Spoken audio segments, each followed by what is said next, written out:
في القلب مشاعر أخفيها قد أشرقت الشمس عليها عن خطط لم أعبأ فيها ستكون بأيامي فرقا فحياتي قبل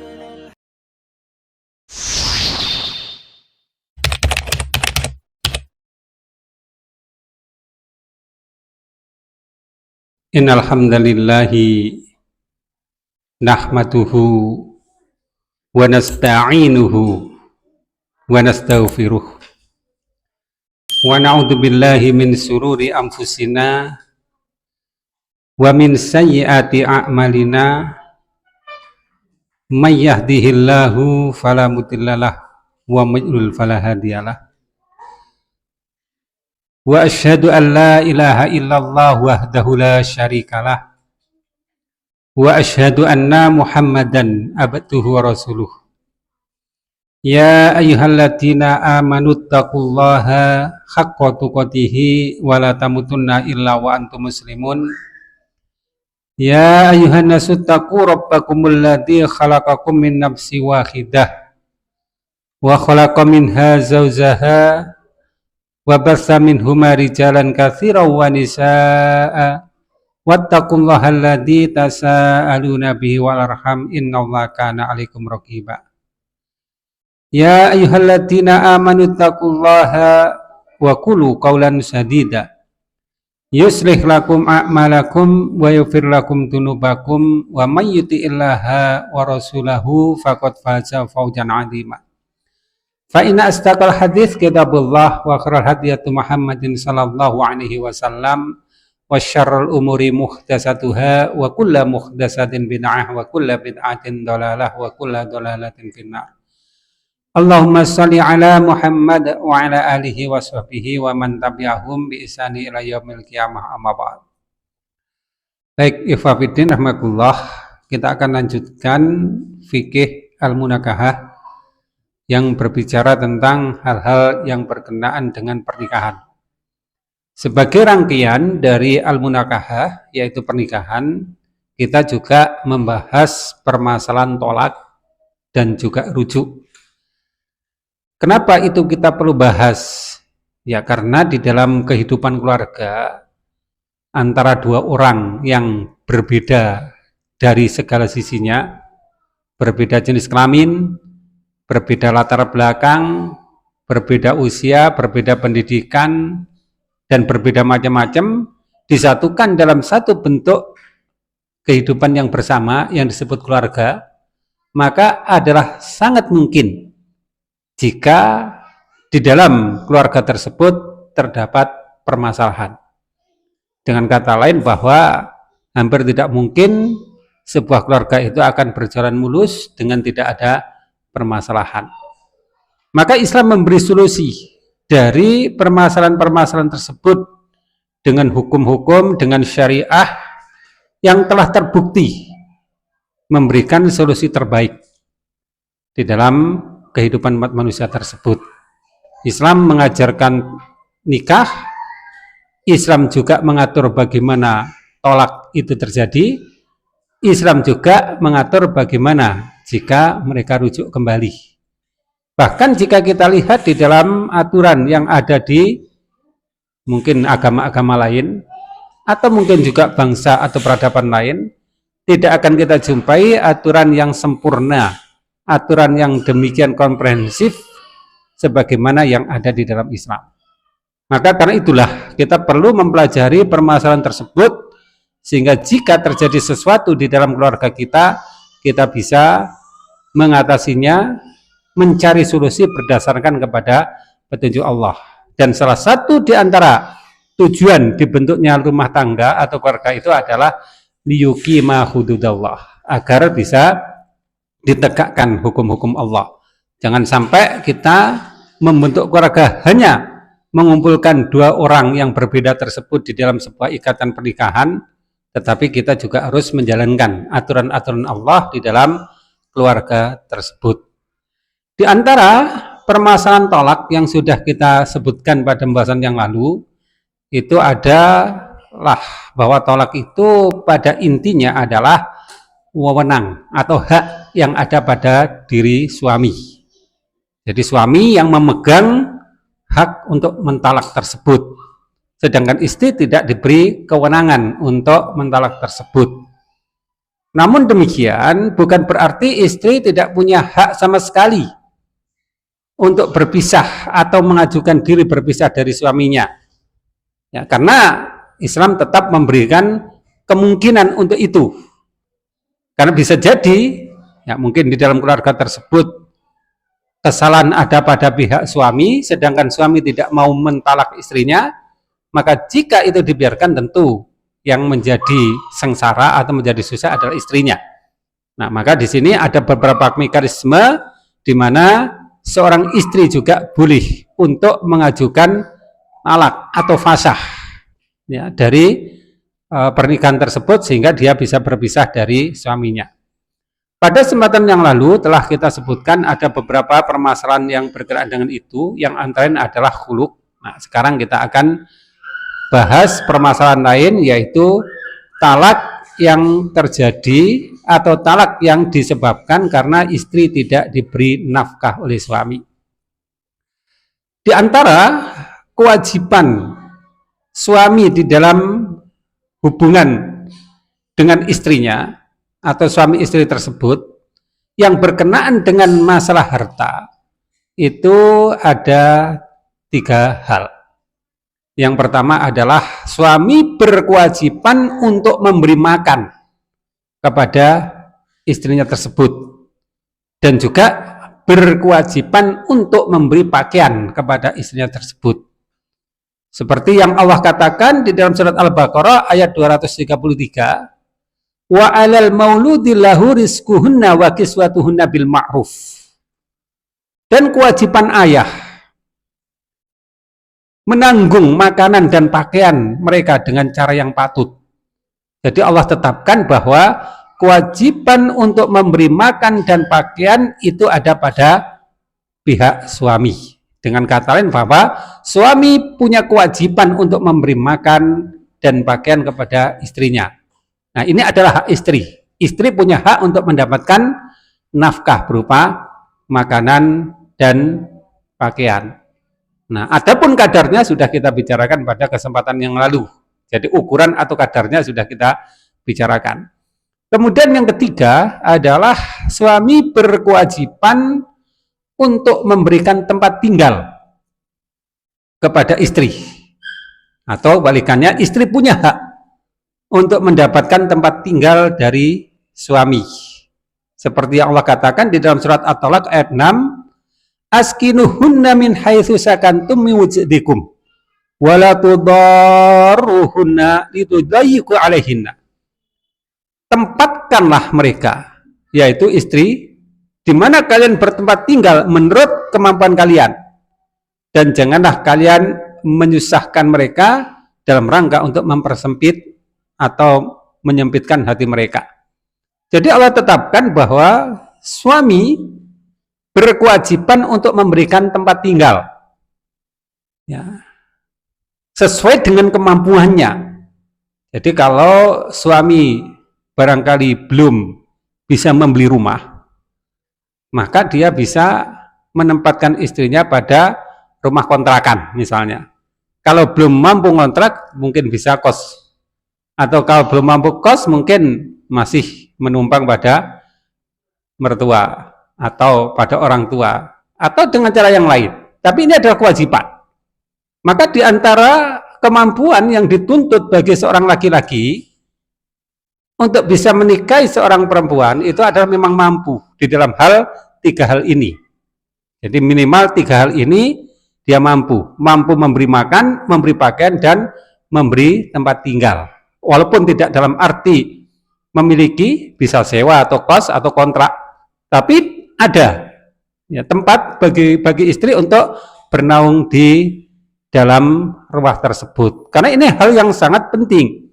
Karena nggak mungkin sekeluarga itu bisa berjalan dengan baik jika mereka tidak punya tempat tinggal. Ya, jadi sebaik-baiknya memang tempat tinggal yang bersendirian, ya terpisah dari orang lain, sehingga kehidupan keluarga itu bisa dijalankan dengan sebaik-baiknya dengan tanpa banyak pengaruh dari orang lain. Nah, dengan catatan bahwa kedua-duanya hendaklah didasari oleh semangat untuk semata-mata mencari ridha Allah, menjalankan kehidupan dalam rangka liyuqima hududallah. Ya. Nah, kemudian bagaimana jika keadaan suami tidak mampu untuk memberi nafkah kepada istri? Nah, sementara itu adalah kewajibannya. Jadi dalam kondisi tertentu, barangkali di dalam perjalanan rumah tangga, di awal perjalanan rumah tangga itu mungkin suami tidak ada kendala secara ekonomi, mampu memberikan nafkah kepada istri, walaupun mungkin dengan ukuran yang minimal. Ya, contoh misalnya makan. Ya, ukuran minimalnya apa? Ukuran minimalnya tidak kelaparan. Ya, walaupun mungkin tidak memenuhi syarat ya sebagai makanan yang mungkin mewah atau mungkin standar kesehatan dan yang lain-lain. Jadi ukuran minimalnya tidak kelaparan.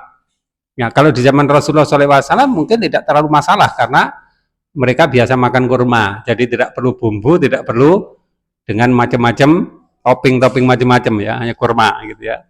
Demikian roti terbuat dari gandum dengan sangat sederhana atau mungkin yang lain-lain. Nah, sekarang ukuran makan saat ini mungkin berbeda. Karena makan harus dimasak, diolah dengan berbagai macam bahan-bahan yang membuat harga semakin meningkat.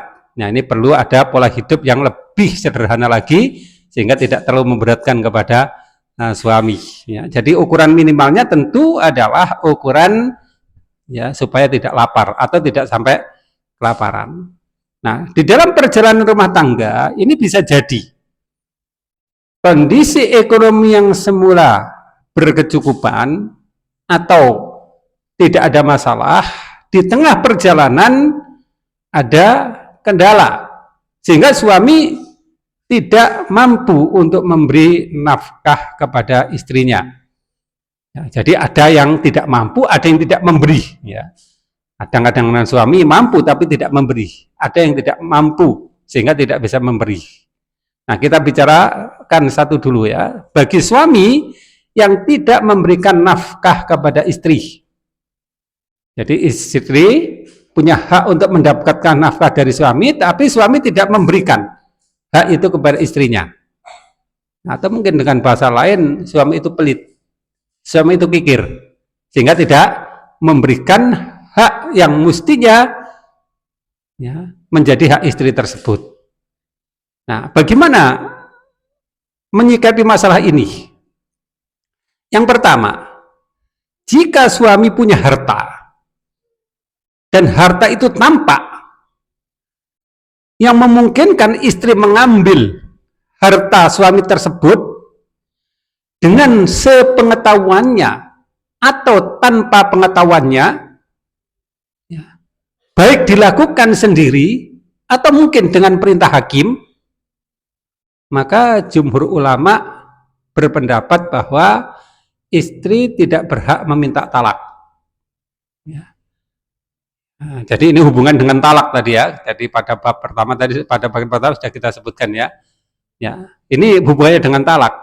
Tentu jika tidak sampai pada tahap talak, artinya bahwa istri dan suami mempunyai kesadaran ya, untuk mempertahankan keluarga apapun yang terjadi, nah ini nggak ada masalah.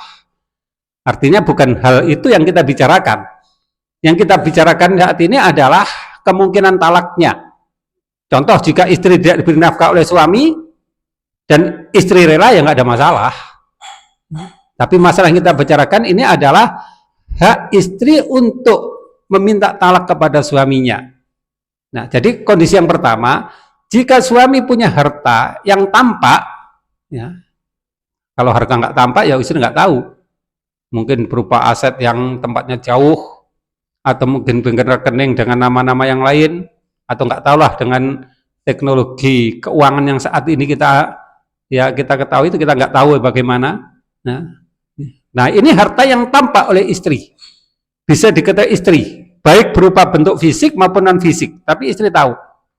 Jika suami punya harta yang tampak, yang memungkinkan istri untuk mengambil nafkah dari harta tersebut, baik dengan pengetahuan suami ataupun tanpa pengetahuan suami, baik dilakukan oleh dirinya sendiri atau oleh keputusan hakim, maka jumhur ulama mengatakan istri tidak boleh untuk meminta cerai. Ya, artinya tidak berhak untuk meminta talak di situ. Kenapa? Karena istri bisa memenuhi kebutuhannya, walaupun dengan cara mengambil harta dari suami tersebut, dengan pengetahuannya atau tanpa pengetahuannya. Nah, seperti yang disebutkan di dalam hadis riwayatkan Muslim, ya, tentang istri dari Abu Sufyan, namanya adalah Hindun bin Utbah. Ya, dia mengadu kepada Rasulullah SAW.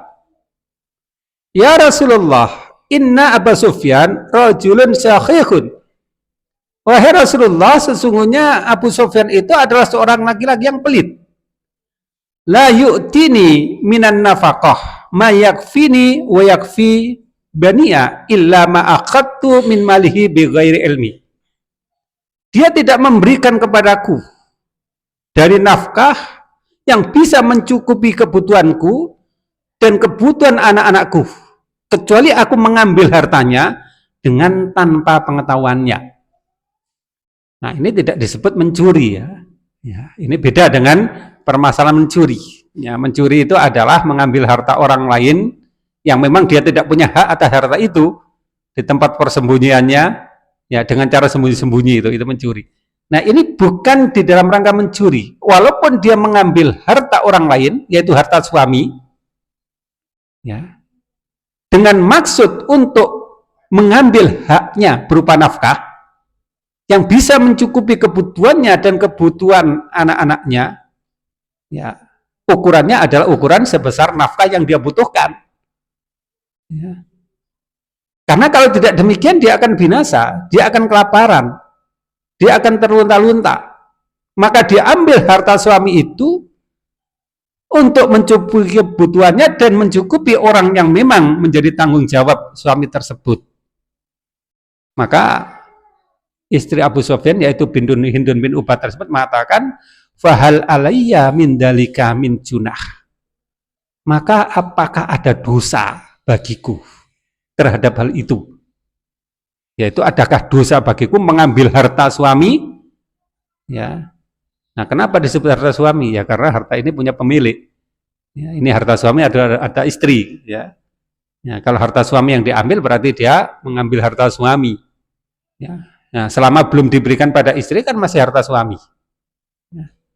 Nah, apakah ada dosa terhadap hal tersebut?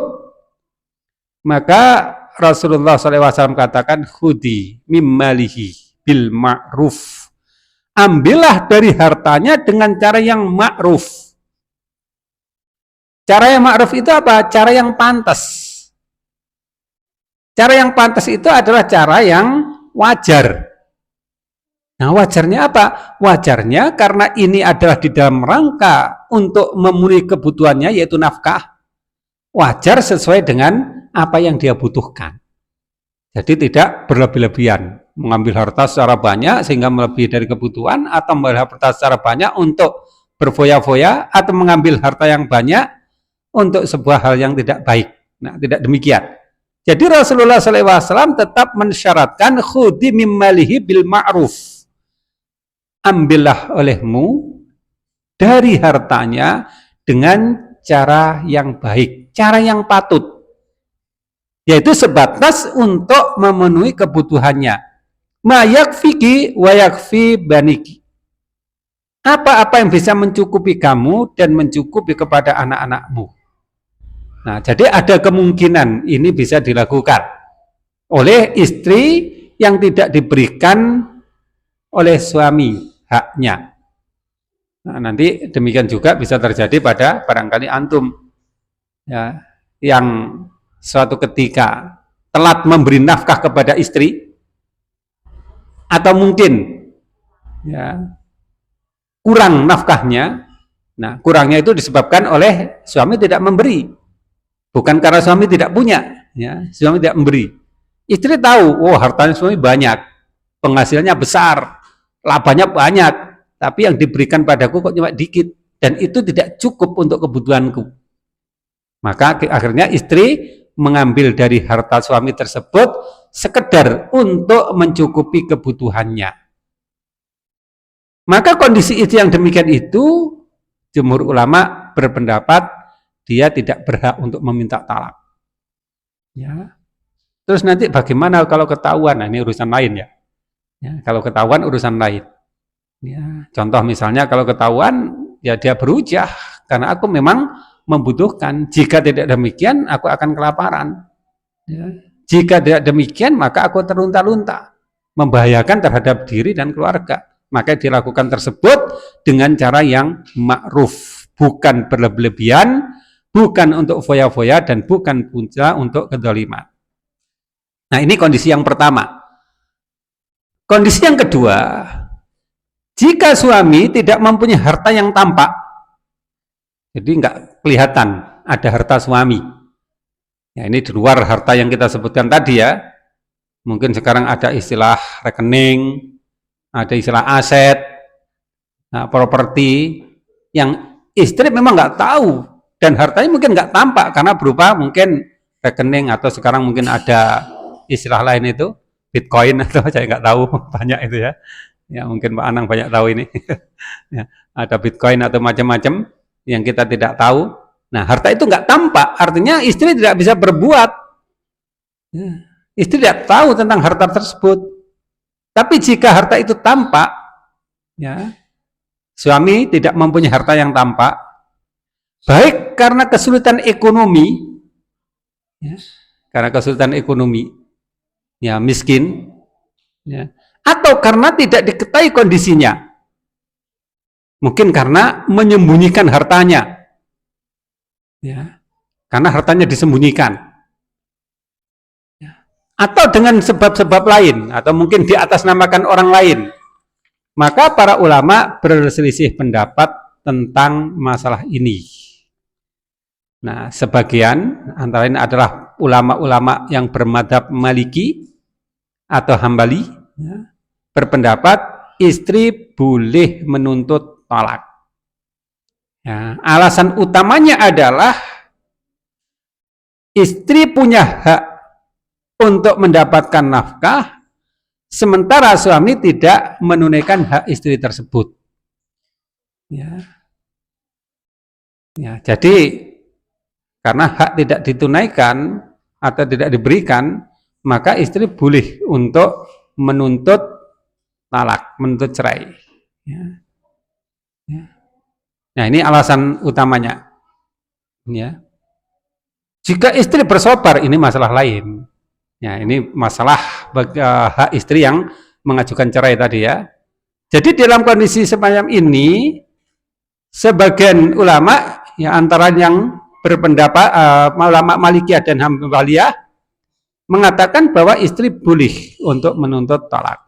Alasannya adalah ya istri punya hak untuk mendapatkan nafkah, sementara nafkah tidak ada atau tidak diberikan. Dan itu akan menyebabkan kemudaratan bagi istri. Ya, jadi kalau orang tidak diberi nafkah, katakanlah makan, ini kan menyebabkan mudarat.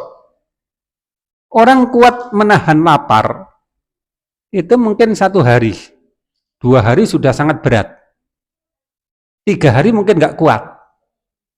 Jadi di dalam kondisi yang semacam itu, membiarkan istri yang kelaparan, tentu akan membuat dia mudarat atau membahayakannya. Maka istri boleh untuk menuntut talak kepada suaminya. Nah, di dalam Al-Baqarah disebutkan wala tumsikuhunna dirarar lita'atadu. Dan janganlah kalian menahan ya istri ya, untuk memberikan kemudaratan dan agar kalian bisa melampaui batas. Nah, jadi tidak diperkenankan untuk menahan istri dalam kondisi yang semacam itu, mudarat, bahaya. Ya, maka istri boleh untuk ya, meminta talak. Demikian juga di dalam surat Al-Baqarah ayat lain, wa amsikunna bi ma'rufin aw tasrihum bi ihsan. Ya. Setelah itu suami dapat menahan diri dengan cara yang baik atau melepaskannya dengan cara yang baik. Jadi istri itu ditahan dalam arti dipertahankan di dalam rangka sebuah kebaikan, dan istri itu dilepas juga di dalam rangka sebuah kebaikan. Maka jika istri di dalam kondisi yang berbahaya atau mudarat karena tidak diberikan nafkah oleh suami, maka diperbolehkan istri untuk meminta cerai. Ya. Contoh demikian juga di dalam masalah tempat tinggal ya. Jika istri tidak mendapatkan hak tempat tinggal, tentu kemudaratan akan terjadi pada dirinya. Dia akan tinggal di mana misalnya. Ya. Nggak mungkin dia akan hidup menggelandang misalnya. Ya.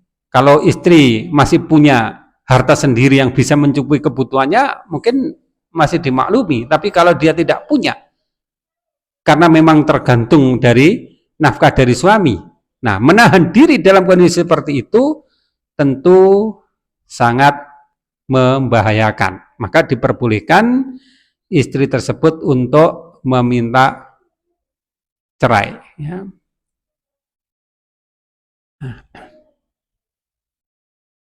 Nah, kemudian alasan yang kedua, ya, bahwa nafkah itu sesungguhnya adalah kompensasi dari hubungan suami istri atau jima. Sehingga secara otomatis dengan hubungan suami istri itu, hak itu harus dipenuhi. Ya. Dengan menafikan kemungkinan istri bisa menerima dengan alasan tertentu. Ya. Pendapat ulama yang kedua antara lain adalah Syafi'i dan Hanafiyah. Mereka berpendapat bahwa tidak boleh menuntut talak. Alasannya adalah Allah tidak membebankan kepada suami selain dari kemampuannya. Ya, ini jika suami tidak memberikan nafkah karena tidak mampu. Nah, lain halnya jika suami menahan nafkah padahal dia mampu. Nah, mungkin perlu dipisah. Ini perlu dipisah. Jika suami tidak memberi nafkah karena tidak mampu, ya mungkin masih bisa dipahami. Tetapi kalau suami tidak memberi nafkah karena memang menahan dalam rangka memudaratkan, maka tentu hal yang tidak wajar jika ini dinyatakan tidak boleh untuk ditalak. Jadi kalau menurut saya, di dalam kondisi yang pertama pun yang kedua, itu mestinya memang diperbolehkan istri untuk mengajukan talak. Karena hak, ya, hak nafkah. Terutama jika nafkah itu adalah hal yang sangat vital bagi dirinya. Seperti makan itu. Tadi kita ibaratkan, orang bisa menahan diri dari makan, dari tidak makan selama 1 hari, mungkin dia bisa berpuasa. Ya. Kemudian 2 hari, itu sudah sangat berat. 3 hari kemungkinan juga sudah nggak akan sanggup. Sementara istri sudah tidak punya sumber lain di dalam kehidupannya. Satu-satunya sumber kehidupannya adalah nafkah dari suami. Ya. Maka jika suami tidak memberikan nafkahnya, baik karena kesulitan ekonomi atau karena suami menahan diri dari memberikan istrinya, maka menurut Anda lebih tepat pendapat ulama yang pertama. Ya, istri tetap boleh untuk meminta cerai. Namun ulama kedua yaitu Syafi'i dan yang lain tadi mengatakan tidak boleh istri meminta cerai dengan sebab itu. Alasannya apa? Karena di dalam Al-Quran surat At-Talaq disebutkan liyunfik du sa'ati min sa'atih wa man qudira alaihi rizquhu falyunfik mimma atahullah. Agar orang yang lapang, yaitu rezekinya, memberi nafkah menurut kemampuannya, Dan orang yang disempitkan rezekinya hendaklah memberi nafkah dengan apa yang Allah berikan kepadanya. Nah, la yukallifullahu nafsan illa ma ataha. Allah tidak membebani kepada seorang kecuali apa yang diberikan kepadanya. Nah, ini dijadikan alasan bahwa istri tidak boleh meminta cerai dari suaminya, baik dalam kondisi ya suami secara ekonomi terbatas maupun suami menahan diri tidak memberi kepada istrinya. Nah, tetapi faktor mudorot yang bisa jadi terjadi pada istri tersebut jika dia tidak mendapatkan nafkah ini tidak diperhatikan. Padahal faktor mudorot ini bisa jadi menyebabkan kepada kebinasaan atau menyebabkan kepada ya hilangnya ya eksistensi dia sebagai orang yang mempunyai kemuliaan atau keterhormatan. Contoh misalnya masalah tempat tinggal ya. Nah, istri tidak punya hal lain kecuali apa yang diberikan oleh suaminya itu. Dan jika suami tidak memberikan dengan sebab kesulitan ekonomi atau menahan diri, ya tentu mudarat pada istri akan menjadi semakin besar. Alasan lain dari ulama yang melarang untuk meminta cerai dari istri tersebut adalah apa yang disebutkan oleh Allah di dalam Al-Baqarah ayat 280, wa in kana du usratin fanadiratun ila maisarah. Dan jika dia mempunyai kesulitan, maka beri tenggang waktu sampai dia mendapatkan kelapangan. Ya. Nah, sampai dia mendapatkan kelapangan. Nah, ini masalahnya sama dengan tadi, ya. Kalau dia masih bisa menahan diri, mungkin nggak ada masalah. Bersabar tentu lebih bagus. Tetapi masalah hak, ya, yang dimiliki oleh istri, jika pelanggaran hak tersebut dibiarkan dengan kata istri tidak punya hak, ya, untuk meminta haknya atau untuk mendapatkan haknya. Tentu ini akan berbuah pada kedoliman. Nah, jadi diharapkan kesadaran juga muncul dari pihak suami. Jika memang dia tidak mampu untuk memberi nafkah, ya, dan istri mengajukan cerai, maka sebaiknya memang dicerai. Ya. Nah, tapi tentu bersabar lebih baik dan ukuran nafkah juga jangan mengada-ada. Ya, jangan harus menyesuaikan dengan tetangga, menyesuaikan dengan ekonomi manusia, tidak. Tapi bagaimana dia bisa mempertahankan eksistensi dirinya. Nah, contoh ya makan sekedar bisa bertahan hidup dan perumahan ya sekedar bisa bernaung. Ya, tentu itu lebih baik. Ya.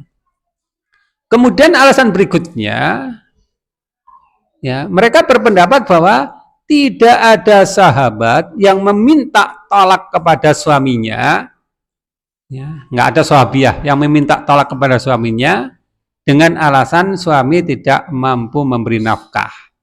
Jadi alasan ini kurang bisa diterima menurut ana ya, karena dengan tidak adanya riwayat bukan berarti tidak ada peristiwa itu. Karena sahabat orangnya sangat banyak, ya, dan kehidupan keluarga juga penuh dengan dinamika, penuh dengan masalah, maka bisa jadi kejadian itu ada tetapi tidak disampaikan atau tidak ada yang meriwayatkan sampai kepada kita. Dan secara fakta yang ada dalam kehidupan memang bisa terjadi demikian. Ya, bisa jadi adanya istri yang meminta cerai dengan sebab dia tidak mendapatkan haknya tersebut. Ya. Kemudian pendapat yang ketiga itu adalah tidak boleh menuntut talak karena tidak diberi nafkah. Tapi istri yang berhak, ya, artinya yang berharta wajib untuk memberi nafkah kepada suaminya. Apabila suami sudah mempunyai harta, istri tidak boleh meminta kembali kepada suami apa yang telah diberikan olehnya kepada dari suami tersebut. Ya, ini pendapat Ibnu Hazm ya. Jadi ini wajar, artinya ya di dalam kondisi yang sadar ya atau kondisi yang lebih bagus, memang mekanisme ini tentu lebih bagus, yaitu ketika suami lapang, suami memberikan nafkah kepada istri, ketika suami dalam keadaan sempit, istri memberikan nafkah kepada suami. Dengan kata lain, bahwa kerjasama di dalam keluarga itu diutamakan. Tetapi masalahnya di sini ada hak yang Allah tetapkan atas istri dan ada hak yang Allah tetapkan atas suami. Maka jika ada dari satu pihak yang tidak menunaikan haknya, maka mestinya dia boleh untuk menuntut haknya tersebut. Dan jika itu di dalam masalah pernikahan, maka haknya itu adalah menuntut cerai dari suaminya karena suami tidak menunaikan hak tersebut. Artinya suami tidak menunaikan haknya, maka dia menuntut ya cerai kepada suaminya dengan sebab tersebut. Ya, alasan dari Ibnu Hazm adalah istri itu adalah ahli waris, ya, dan suami juga ahli waris. Artinya istri adalah ahli waris bagi suami, suami juga ahli waris bagi istri. Nah, maka antara sesama ahli waris itu berkewajiban untuk saling memberi nafkah. Itu alasan Ibnu Hazm. Tapi menurut ana jika kondisinya itu wajar seperti itu, maka tentu lebih baik. Tetapi jika kondisinya memang istri punya hak dan hak itu wajib ditunaikan suami dan dia punya hak untuk meminta haknya, maka sebaiknya memang ditunaikan hak tersebut. Ya. Karena apa?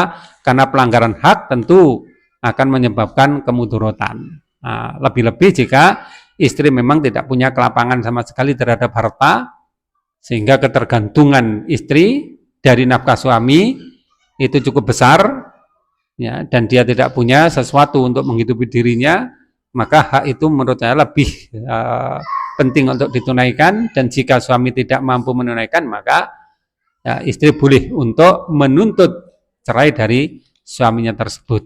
Ya.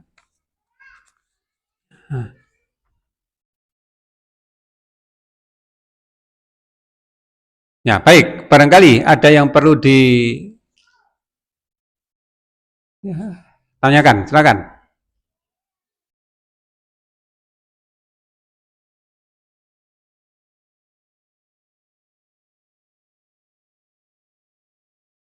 Silakan, ada yang mau ditanyakan?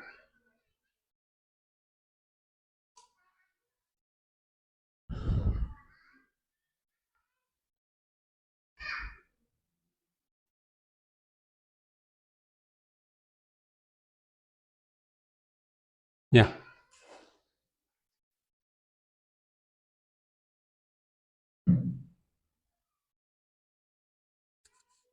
Pada akhir-akhir ini kita kan melihat ada semacam, bukan tradisi, semacam aturan tidak tertulis baru yang mungkin kita juga barangkali antara kita pernah lihat di media sosial. Ada yang namanya perjanjian pranikah antara laki-laki dan perempuan yang akan menikah. Nah, pertanyaannya, apabila dalam perjanjian itu justru klausalnya berkebalikan, misalnya ada seorang wanita yang ya memiliki harta yang banyak, kaya raya, ya, kemudian membuat aturan kepada suaminya bahwa untuk nafkah aku saja yang memberi kepada kamu, kamu gak usah memberi padaku, misalnya seperti itu, Ustaz. Ya, dengan persyaratan-persyaratan yang lain. Apakah hal itu kan bertentangan karena kewajibannya ada pada laki-laki.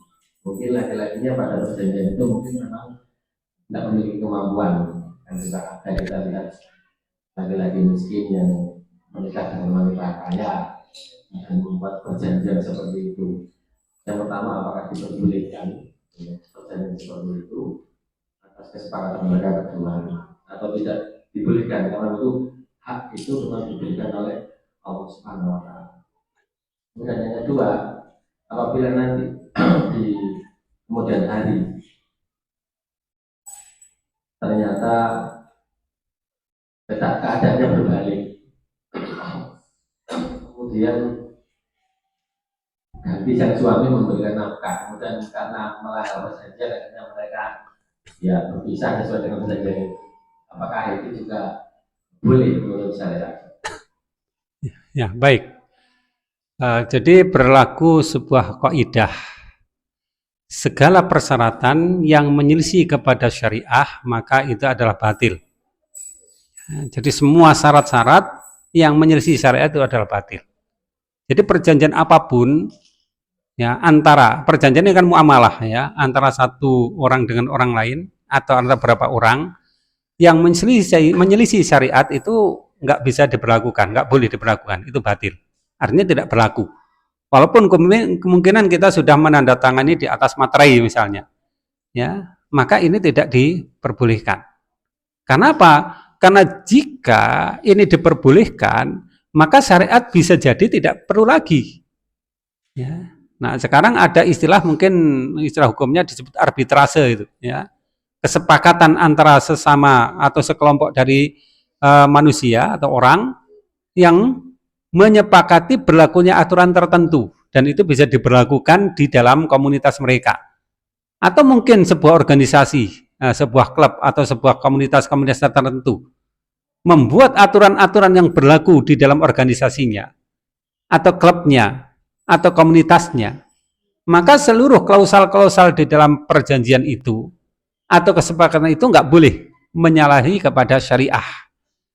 Ya. Dengan karena syariah ini adalah ketentuan hukum yang sudah paten utama, tidak boleh diselisih. Kalau ada perjanjian yang demikian itu, walaupun disepakati oleh anggotanya atau komunitasnya atau warganya, maka tidak boleh diberlakukan. Itu adalah perjanjian yang batil. Ya, jadi syariah bisa menjadi nggak berlaku. Contoh, jika dibenarkan ya, satu kelompok masyarakat mengatakan atau mengadakan perjanjian bahwa kita berhukum tidak dengan Al-Quran, ditandatangani oleh semuanya. Apakah Al-Quran menjadi nggak berlaku? Nggak bisa kan? Nah, demikian pula di dalam masalah suami istri tersebut. Mungkin di dalam kondisi yang seperti ini, ya seperti antum katakan tadi, terjadi atau banyak mungkin kasus yang terjadi, sebelum terjadinya pernikahan ada kesepakatan antara suami dan istri tersebut. Ya. Kalau di dalam buku nikah antum ada yang disebut dengan sigot taklik. Taklik ya. Nah, di belakang itu ada sigot taklik. Nah, dibaca. Kalau apa yang ada di dalam sigot taklik atau perjanjian tersebut nggak ada masalah dengan syariah, sebenarnya nggak ada masalah. Tetapi jika bertentangan dengan syariah, maka tidak berlaku kesepakatan-kesepakatan seperti itu. Apalagi jika ini masalah pernikahan, maka hukumnya sudah ditentukan oleh Allah. Pranikah, setelah nikah, bercerai, rujuk, dan seterusnya. Jadi tidak perlu ada perjanjian antara suami dan istri. Suami dan istri cukup hanya menjalankan apa yang Allah tetapkan di dalam masalah hubungan suami istri mereka. Tentang menafkah, tentang pergaulan, tentang pemeliharaan anak, dan tentang apa saja yang ada di dalam keluarga tersebut, cukup suami istri mengikuti aturan-aturan Allah. Itulah yang disebut dengan liyuqima hududallah, agar mereka menjalankan hukum-hukum Allah atau aturan-aturan Allah tersebut, yaitu di dalam urusan rumah tangga. Nah, jadi ada salah satu klausul perjanjian yang seperti antum sebutkan tadi, bahwa di dalam pernikahan tersebut yang berkewajiban untuk memberi nafkah adalah istri. Ya, sedangkan suami tidak perlu. Karena di saat itu istri mungkin kehidupannya kaya atau berkecukupan. Dan suami mungkin tidak kondisi seperti itu. Dasarnya adalah dasarnya saling mencintai. Ya. Nah, ini tidak bisa karena menyalahi syariah. Kalau istri tidak menerima nafkah dari suami karena dinilai kecil misalnya, sementara dia mempunyai penghasilan lebih besar, nggak masalah. Artinya istri tidak menerima haknya. Tapi tidak menjadi sebuah ketetapan hukum jika suami tidak punya kewajiban untuk memberi nafkah pada istrinya. Tetap sama, ya, hukumnya tetap kewajiban ditunaikan oleh suami dan istri boleh menerima atau tidak. Karena hak bisa diterima, boleh bisa tidak. Ya, itu ya. Jadi tidak diperbolehkan ada sebuah kesepakatan atau perjanjian di antara ya manusia, di antara orang, baik itu berupa perkumpulan, termasuk di antaranya ada keluarga yang menyelisih kepada syariah. Ya, tentang pemilihan anak dan sebagainya harus sesuai dengan syariat, dan tugas kita memang hanya menjalankan apa yang Allah telah tentukan tersebut. Kemudian yang kedua tadi apa?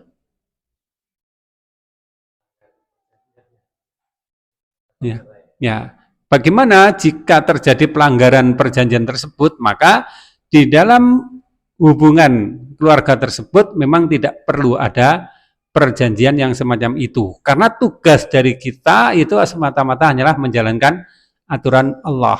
Secara lebih khusus di dalam keluarga, tugas utamanya adalah liyukima hududallah, agar dijalankannya hukum-hukum Allah. Maka perjanjian itu bisa menjadi nggak berlaku dengan adanya akad nikah tersebut. Ya, jadi mungkin sebelum akad nikah, karena belum nggak ada hubungan, ya mungkin semula hanya mungkin dalam tanda kutip ya kesepakatan antara orang dengan orang yang tidak ada hubungan pernikahan, maka dengan pernikahan tersebut maka seluruh perjanjian itu menjadi batal, dan yang berlaku adalah ya apa-apa yang Allah telah tentukan di dalam masalah keluarga. Contoh misalnya ada perjanjian suami tidak boleh bersikap kasar kepada istri. Ini kan nggak perlu ada perjanjian semacam itu. Karena Al-Quran juga menyebutkan wa ashiruhunna bil ma'ruf. Ya, pergaulah istri dengan cara yang baik. Jadi nggak perlu ada perjanjian semacam itu. Ya, suami tidak boleh memukul istri, misalnya dia dengan perjanjian, kan nggak perlu ada perjanjian semacam itu. Karena di dalam syariat kita diperbolehkan suami memukul istri. Fadribuhunna, maka pukullah mereka itu jika istri melakukan nusus pada suami. Nah, jadi kalau suami tidak boleh melakukan pemukulan pada istri, padahal istri melakukan nusus dengan dasar bahwa sudah ada perjanjian sebelumnya, maka syariah nggak berlaku. Istri melakukan nusus, ya nggak ada hubungan apa-apa nanti. Ya, nah ini syariah kan menjadi nggak berlaku. Nah, jadi tidak bisa perjanjian itu diberlakukan, dan semua perjanjian yang dilakukan oleh suami istri dengan adanya akad nikah itu ya batal sudah. Artinya ada perjanjian baru yang disebut dengan akdun nikah, yaitu ikatan pernikahan tersebut, yang mana perjanjian itu adalah liyuqima hududallah, agar keduanya menegakkan hukum-hukum Allah. Ya, baik. Ada lagi, silakan.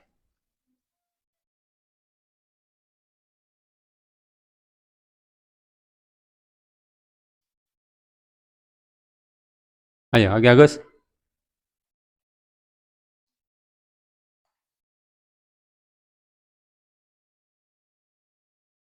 Ya.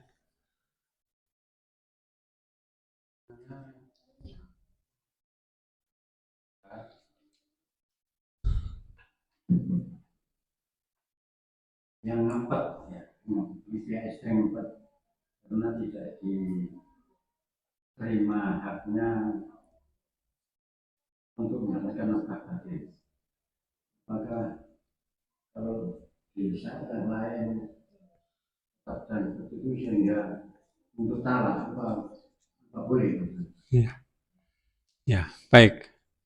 Nah, untuk hal yang paling baik, paling ideal, ya, itu jika kedua belah pihak punya kesabaran untuk mempertahankan pernikahan tersebut. Karena pernikahan itu memang dianjurkan, sementara perceraian itu dicegah. Ya. Orang menikah, sekali nikah selesai. Orang bercerai tidak bisa langsung bercerai. Masih ada tahapan cerai pertama, cerai kedua, cerai ketiga. Nah, jadi nikah itu sangat dianjurkan, tapi talak itu masih ya, dicegah sampai 3 kali. Artinya dicegah sampai 3 kali pencegahan itu. Jadi tentu lebih utama jika kedua belah pihak menyadari dalam upaya untuk mempertahankan pernikahan tersebut dengan mengabaikan hak-haknya. Nah, jika dia mampu. Contoh, jika istri tidak mendapatkan nafkah dari suami karena memang keterpaksaan suami dan dia mampu lakukan itu lebih bagus. Ya, baik nafkah secara materi berupa harta untuk memenuhi makan dan pakaian serta tempat tinggal, maupun nafkah berupa hubungan suami istri. Jika dia mampu untuk lakukan itu tentu lebih bagus. Demikian pula sebaliknya, jika istri tidak memberikan haknya kepada suami, hak suami yang paling besar dari istrinya itu apa? Yaitu istri taat pada suaminya, dan istri tidak melakukan itu, kadang-kadang bangkang, ya, kadang-kadang melawan, atau kadang-kadang bahkan mau bermusuhan gitu. Dan suami menyadari tentang hal itu dengan cara memaafkan, karena sifat wanita memang demikian, barangkali demikian ya, maka itu lebih baik. Kenapa? Demi bertahannya keluarga tersebut. Namun jika hal tersebut membawa kemudorotan kepada salah satu di antara keduanya atau keduanya, maka sebaiknya memang bercerai. Ya, sebaiknya memang bercerai. Kenapa? Karena jika mudorot tidak dihilangkan, maka kemudorotan akan membawa sebuah bahaya yang lebih besar. Contoh, jika nafkah tidak diberikan dan mudorotnya adalah sampai pada tingkat kelaparan, nah, tingkat kelaparan itu akan menyebabkan barangkali kematian atau sakit. Nah, tentu ini harus dihindari. Maka lebih baik untuk bercerai. Demikian juga nafkah batin tersebut, di mana dari pihak suami atau istri tidak terpenuhi nafkah batin tersebut dalam bentuk hubungan suami istri, misalnya, ya, sehingga menyebabkan siksaan satu atau yang lain atau keduanya, ya, dan lebih jauh lagi menyebabkan mungkin perzinahan, nah maka tentu lebih baik untuk bercerai. Ya. Nah, lebih baik bercerai. Kenapa? Karena jatuhnya ke dalam perzinahan tentu menyebabkan dosa yang besar. Ya. Nah, tapi jika tidak dikhawatirkan ada mudorot atau kedua-duanya mampu bersabar, tentu lebih bagus. Dan memang kita nggak bisa menyamakan antara setiap orang. Contoh, itu aja bisa, ini kok nggak bisa? Nggak bisa demikian, karena kemampuan dari setiap orang berbeda-beda. Ya. Dan juga mungkin godaan dari setiap orang berbeda-beda. Satu orang mungkin mampu, orang lain belum tentu mampu. Maka sebaik-baiknya memang hak tetap menjadi kewajiban bagi yang lain. Jika memang tidak mampu, maka hendaklah berlapang dada untuk menerima konsekuensi dari, ya, orang yang punya hak tersebut untuk menuntut. Ya. Jadi yang lebih bagus memang saling menyadari, dan jika bisa bertahan dengan tanpa kemudaratan ya nggak masalah. Apalagi jika kita melihat kondisi dunia yang sudah seperti ini, yang namanya perzinahan itu sudah dilakukan dengan terang-terangan, ya, media sudah menyiarkan sesuatu yang sangat tidak bisa dianggap lagi sebagai perkara yang ringan, maka permasalahan ini menjadi sesuatu yang sangat penting, ya. Nah, penunaian hak tersebut menjadi sesuatu yang sangat penting, ya. Karena apa? Tidak dapatkan pemenuhan di sini, mereka bisa lirik-lirik ke sana kemari dan akhirnya mudah jatuh kepada perzinahan. Ya.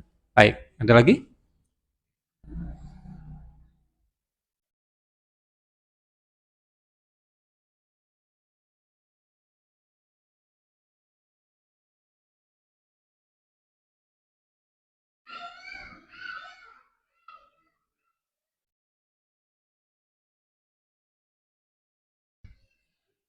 Nggak ada? Ya, Anda lanjutkan ya. Ya, baik. Anda lanjutkan. Nah, jadi pada, silakan kalau ada.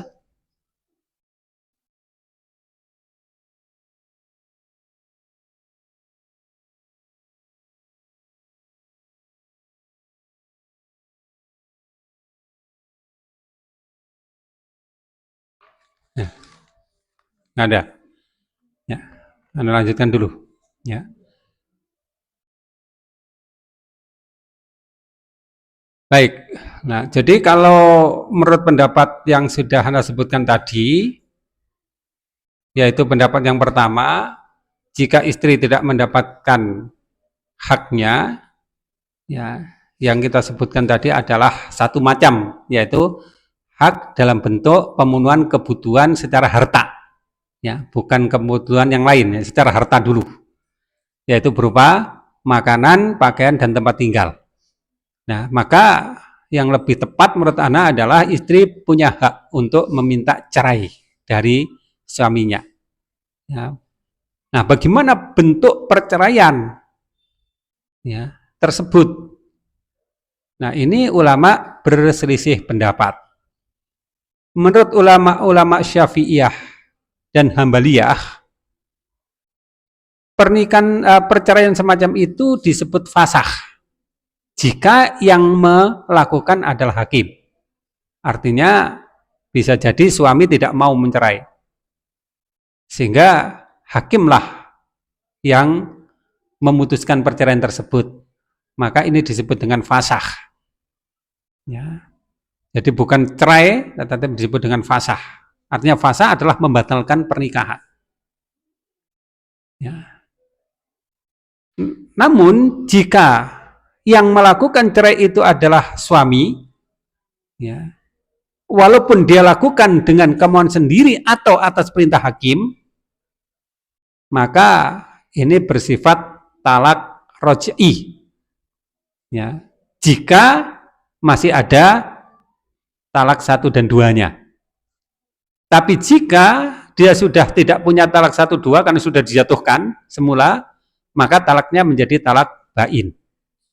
Ya.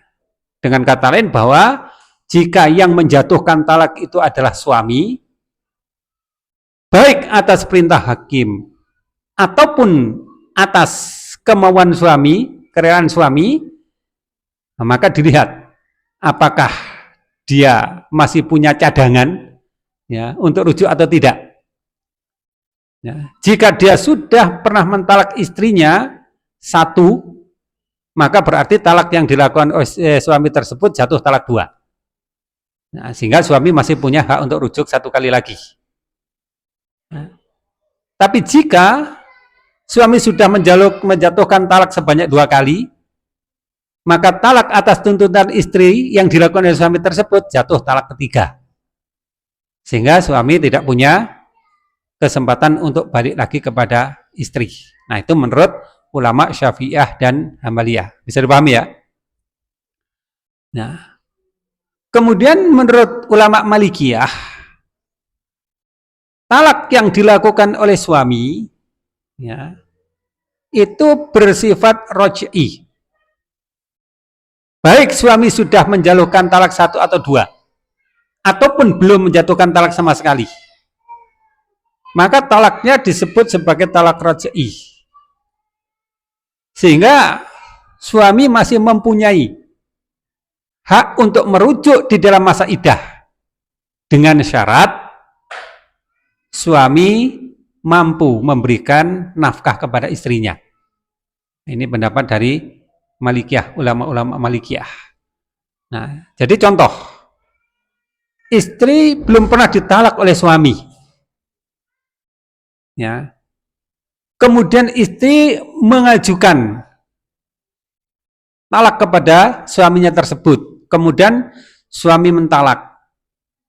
Maka talaknya bersifat roj'i dan suami boleh untuk merujuk istrinya tersebut di dalam masa iddah dengan syarat suami dapat menafkahi istrinya tersebut. Karena apa? Karena permintaan talaknya disebabkan suami tidak menerima atau suami tidak memenuhi kewajibannya menafkahi istri. Jadi syarat untuk menafkahi istri atau mampu untuk menafkahi istri itu disertakan di dalam rujuk tersebut. Demikian juga jika istri sudah ditalak 1 atau 2 sehingga tinggal 3, ya, itu dianggap sebagai talak roj'i. Ya. Nah, suami boleh kembali untuk merujuk suami istrinya di dalam masa iddah dengan syarat dia bisa menafkahi istrinya tersebut. Ya, itu pendapat dari ulama. Kalau menurut Anda lebih tepat ya pendapat yang pertama ya. Jadi kalau itu dilakukan oleh hakim karena suami memang tidak mau mentalak, maka itu bersifat fasyah. Dan jika suami mau menjatuhkan talaknya baik atas kemauan sendiri atau ya atas perintah dari hakim, maka itu bisa bersifat rojai atau bersifat bain sesuai dengan ketentuan talak yang lain, ya, yang berlaku. Nah, maka ini untuk urusan nafkah. Adapun bagian kedua adalah bagaimana jika yang dilanggar itu adalah nafkah batin atau hubungan suami istri. Jadi sebenarnya yang dimaksud nafkah batin itu bukan semata-mata hubungan suami istri. Nah, yang lebih tepat juga disertakan juga adalah pergaulan yang baik. Ya, apa pergaulan yang baik itu? Kata Allah, wa ashiruhunna bil ma'ruf. Dan pergaulah mereka dengan cara yang baik. Bagaimana mempergauli istri dengan cara yang baik? Ya, di dalam semua hal, ya, semua interaksi, semua komunikasi dilakukan dengan cara yang baik. Perkataan yang baik, perilaku yang baik. Ya. Dan termasuk diantaranya, ya, tidak melakukan kekerasan kepada istri dengan tanpa alasan. Apalagi jika kekerasan itu menyebabkan cedera, ya, atau sakit dari pihak istri. Maka suami yang demikian itu tidak disebut suami yang mempergauli istrinya dengan baik. Dan tentunya akan menimbulkan luka. Ya. Dan luka itu ada luka hati dan tentu berat itu bagi istri. Ya, itu nafkah batin yang pertama, yaitu pergaulan yang baik. Nah, itu menjadi kewajiban bagi suami. Kemudian yang kedua adalah nafkah batin berupa hubungan suami istri.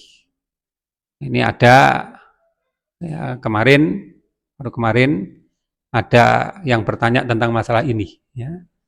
Jadi kalau istri tidak mendapatkan kepuasan di dalam hubungan suami istri, ya, dan itu adalah hal yang memang menjadi salah satu bagian dari tujuan dibentuknya hubungan keluarga atau pernikahan, maka tentu akan menyebabkan ketersiksaan dari salah satu pihak, bisa itu suami, bisa itu istri. Ya. Jika istri bisa menahan diri dan tidak menimbulkan kemudorotan bagi dirinya, misalnya walaupun dipukul ya dianggap sebagai sparring partner misalnya, ya. Walaupun ditendang ya dianggap sebagai angin lalu misalnya, walaupun dibentak misalnya, nah, dianggap sebagai tong kosong nyaring bunyinya misalnya gitu ya, dan tidak digauli oleh suaminya, ya, istri tidak digauli oleh suaminya dan dia tidak merasa berat, ya, karena kemampuan menahan diri dari nafsu syahwat cukup bagus dan tidak ada kemudorotan yang muncul dari sebab itu, maka tentu sebaiknya tidak terjadi mengajukan perceraian. Artinya tidak perlu terjadi istri menggugat cerai kepada suaminya. Tetapi jika nafkah batin yang tidak diberikan itu membawa kemudorotan, ya, ya, kemudorotan itu bisa jadi tersiksanya hati sang istri yang berakibat kepada dia tidak bisa berbuat baik kepada suaminya, yang berakibat pada dia tidak bisa taat pada suaminya. Tentu mempertahankan pernikahan dalam kondisi seperti itu akan menimbulkan dosa yang secara terus-menerus berkelanjutan. Ya, karena istri tidak merasa berbuat baik kepada suaminya dengan sebab suami tidak mempergaulinya dengan baik. Akhirnya apa? Kemudorotan berupa dosa. Dan jika dosa-dosa terus itu dilakukan, tentu akan menyebabkan bahaya yang lebih besar, yaitu siksaan di hari akhirat. Demikian juga jika nafkah batin yang tidak diberikan itu berupa hubungan suami istri, ya, ditinggalkan hubungan suami istri tersebut dan itu menyebabkan, ya, istri jatuh kepada mungkin perzinaan, ya, apalagi dengan media yang saat ini ada, ya, maka mempertahankan keluarga di dalam kondisi seperti itu tentu menjadi sebab dari rusaknya kehidupan manusia. Ya, maka sebaiknya hal tersebut segera diakhiri dengan apa? Dengan perceraian. Dan yang paling bagus di situ adalah suami berlapang dada untuk menceraikan istrinya. Ya. Tapi kalau suami tidak mampu untuk menceraikan istrinya, ya, alasannya bisa jadi ya karena harta, alasannya bisa jadi karena ingin menyengsarakan istri, maka istri boleh mengajukan cerai dengan cara istilah sekarang gugat cerai, mengajukan ke hakim, ya, sehingga kondisi rusaknya keluarga tersebut bisa segera diatasi dan masing-masing bisa menempuh hidup baru dengan cara yang lebih baik. Kalau masing-masing menikah lagi, maka bisa menempuh kehidupan yang lebih baik dengan keluarga baru yang mereka bentuk tersebut. Maka itu yang sebaiknya dilakukan. Ya. Baik, barangkali ada yang perlu ditanyakan? Sudah? Ya.